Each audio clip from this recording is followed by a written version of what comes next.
বয়রা, তুই আজকে টিফিনে কি এনেছিস? আরে আমি তো টিফিনে কিছুই আনিনি। ঠিক আছে, কোনো ব্যাপার না, আমার এই টিফিনটা থেকে দুজনে ভাগাভাগি করে খাবো। আর হ্যাঁ, তোকে তো একটা কথা বলতে আমি ভুলেই গেছি। এই দেখ, এই টাকাটা আমি আসার পথে কুড়িয়ে পেয়েছি, কিন্তু এই টাকাটা আমি বাড়ি নিয়ে যেতে পারবো না। মা ভাববে আমি চুরি করেছি, তাই এই টাকাটা তুই নিয়ে যা। না বেগনি, আরে আমি রাখ তো।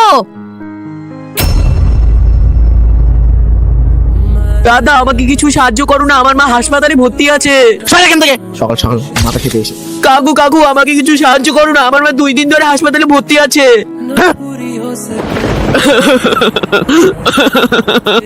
এখন আমার মায়ের কি হবে? আরে এটা বয়রা না? এখন আমি আমার মায়ের চিকিৎসা কিভাবে করব? আমাকে তো কেউ সাহায্য করছে না।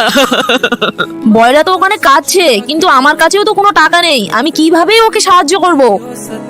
হ্যাঁ, কাজ করি, আমি এই সাইকেলটাকেই বিক্রি করে দিই, আর বাড়ি গিয়ে বাবাকে বলবো সাইকেলটা চুরি হয়ে গেছে।